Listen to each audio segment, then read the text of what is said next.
Some say the Season 1 finale of The Bad Batch wasn't done well. Others say it was amazing. I think it was good. Not amazing, and not terrible, but good. The part that got me the most was seeing the Kamino cloning facility fall into the ocean. The barracks, the mess hall, galley, the birthing chambers. It was the end. The definitive end to the Clone Wars and the definitive beginning of the Imperial rule of the galaxy far, far away. But the very end of the episode showed something intriguing. Nala Se was being escorted into the new cloning facility. The facility the Empire had set up for their own projects. And it appears that Nala Se is the only surviving Kamino cloner. Don't take my word for it though, I could be wrong. But what were they about to be cloning? Today on Star Wars Fanatic.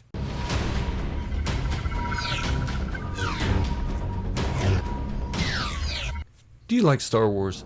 Then hit the subscribe button and turn on notifications to stay up to date on all my Star Wars theories and discussions. And slap that like button to show your love for the hard work and effort I put into each video. Now, let's move on. The Kaminoan cloners, darn good ones too. Their home destroyed and their labs obliterated. All their hard work and investment gone. With the blasts from the Imperial cruisers, the cloning facility is no more. With the planet not existing on previous star charts, now it's like they never existed at all. It was an emotion-filled scene. We saw the facility, which was full of life during the Clone Wars, the mess hall filled with brothers swapping stories for their shinies to overhear. Then we would see the shinies excitedly preparing themselves for their own stories to come. The walls of the Kamino cloning facility were alive. In the same halls, we saw Fives sneak through trying to be undetected as he discovered the inhibitor chips implanted in each clone embryo. He was ultimately murdered on Coruscant by Commander Fox for this. But now we see another Kamino, a deserted, empty facility with no life. The lights are low and the walls aren't as bright white as they had once been. The Clone Wars are over. The Republic is over. The Jedi Order is over. And the cloning facility reflects these changes. Then it happens. Admiral Rampart orders the open fire on the facility, and we see it topple into the sea. But there was mention of cloners being relocated. This sounded like a Stalinist lie, but it turns out we get to see one cloner at the end actually being relocated, Nala Se. She has been escorted to the new cloning facility that the Empire has set up. I'll give my thoughts on that later, but there are others there to help Nala Se get comfortable. Imperials. But something looks familiar about the Imperials' uniform. Where did I see that before? Oh yeah, it's the same uniform that Dr. Pershing wears in the Mandalorian series. I know you remember Dr. Pershing, skinny guy with glasses. Wanted to clone Grogu? More commonly known as Baby Yoda though. Yeah, that guy. Not only are Dr. Pershing and the other clone by the Empire wearing the same uniform, but they also have the same insignia on their shoulders. The cloning insignia. Now, I don't think this Imperial is Dr. Pershing. It seems Dr. Pershing is too young to have been around at this time, 28 years before The Mandalorian roughly. So, you know what that means. They are going to clone something or someone. But whom or what are they going to clone? Well, I've heard a lot of theories, but if you know me, I have my own, and I'll get to that in a bit. But first, I want to talk about other people's theories. The first is that they're cloning Palpatine/Sidious. While this is a great theory, and probably the one I would agree with the most, if not for my own theory, that is. But if you look at the age of Rey's father, how he appears to be, when she was young, this could be possible. It makes sense, but I think it's too early in the Imperial cloning game to be Palpatine that they are cloning. Give it some time though, it will be. We know they will want to tie something together, the Imperial era to the sequel era. I just don't think it's happening yet. The second is Snoke. We all know Supreme Leader Snoke as this fun-loving ball of charisma. He was a clone and had been cloned many times, looking at the facility on Exegol. And he even said he had seen the rise and fall of the Empire. But There is one flaw to this theory. Palpatine says he created Snoke. Now, we can look at that one of two ways. The first is that maybe Palpatine created Snoke while he was at the height of his power. But this makes no sense, as he has had Inquisitors and Darth Vader, and not to mention, nobody had ever heard of Snoke before this. He wouldn't have needed a cloned Force sensitive, as he had the real deal. Second, if Palpatine cloned him after his fall into the shaft on the Death Star, then Palpatine would have been cloned first. And we are seeing the beginnings of the Imperial cloning, presumably. My theory is a little bit simpler, and I'll get to that in just a bit. I did see a couple of YouTubers thinking the cloning is going to be of the legend story of Luke. Don't think that I mean Luke Skywalker, but his evil clone, spelled L-U-U-K-E. Maybe that's something that will come later, but to me this theory is too far-fetched. Why, you ask? Well, at the time of the Bad Batch, Luke Skywalker was just born on Polis Massa.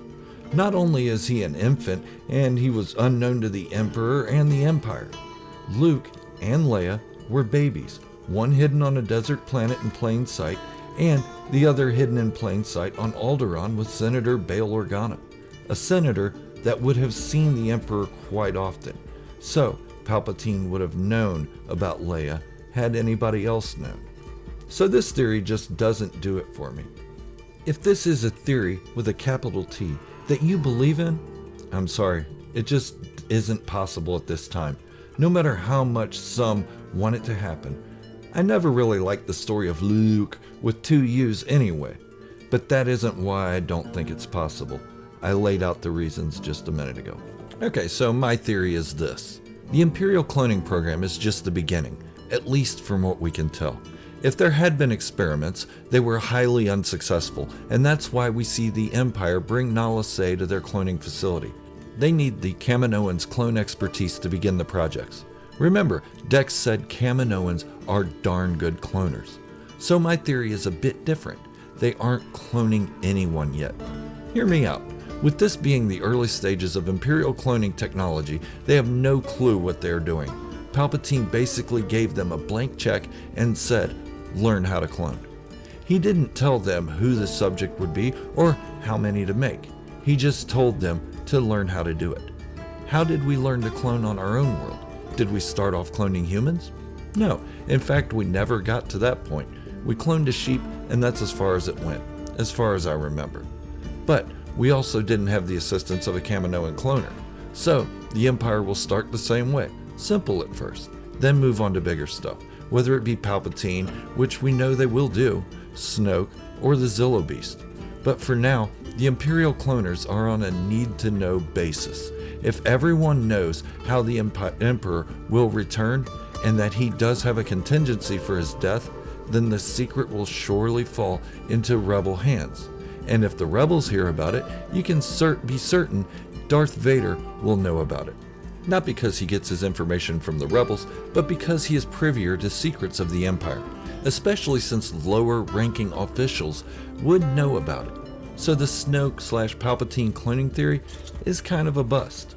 Also, if Palpatine had given the chance for the rebels to find out about it by letting lower-ranking officials know about it, then what Poe Dameron says in The Rise of Skywalker, somehow the Emperor has returned, would really make no sense. I know a lot of people don't like that line anyway, but it makes less sense then because the rebels would have known about it. But what is my theory? Well, it's simple, and I've kind of said it earlier. They won't be cloning anything of any kind of significance. Yet. We know Project War Mantle is going on, so they won't be cloning another army. We also know this because there are no clones, that we know of, during the Imperial era in their ranks. None of any great numbers anyway. Instead, they're just tinkering with the technology of Palpatine's command and funding. Of course, he has an overall plan for his own self-preservation, but the cloners will not know that. In fact, they won't know it until the time is right, if he leaves it to them, and he doesn't hand it over the technology to his acolytes on Exegol before killing the cloners. Of course, this is all theory, and I could absolutely be wrong. I don't have Lucasfilm insiders, and I don't claim to know their plans, but I do know Star Wars well. But To continue, I do think the Dark Trooper project will arise from these beginning stages of Imperial cloning. They may even try to clone a Force sensitive. Well, we know they try in The Mandalorian, but I mean earlier stages than even Grogu. There are so many unanswered questions in the first season of The Bad Batch, but the one I tend to focus on is what was Lama Su planning early on? He talked about the plan to keep the Kaminoans relevant to the Empire, and finding the pure clones of Jango Fett was a priority. But it seems like that subject was dropped, other than his hiring of Cad Bane to kidnap Omega and bring her back to Kamino, which we saw fail. It still doesn't say what the plan was, even though we can speculate that it was to create another generation of clones. But was he planning to use the newer clones to uprise against the Empire and show them that Kaminoans can't be bullied? Or was he actually planning a new breed of clones that would be better than the others, and ultimately sell them to the Empire? Maybe we will know in the next seasons. I hope they don't just leave this bit out completely. But what do you think? Who do you think is being cloned, and will we see it coming more to the forefront in The Bad Batch Season 2? Honestly, I'm still hoping to see Boba Fett show up. I mean, we already got Fennec Shand. But a Star Wars fanatic can dream, right? But what do you think of The Bad Batch so far? I'm hearing mixed feelings on it. For me, as long as Sid isn't in the episode, I enjoy it. Let me know in the comments below and we can discuss it. And if you enjoy Star Wars, go on and hit the subscribe button and turn on notifications to stay up to date on all my Boba Fett, Mandalorian, and general Star Wars content, theories, and discussions. Also, slap that thumbs up to give the video a like if you appreciate the hard work I put into this video and every video. Thank you for watching, and remember, this is the way, the only way.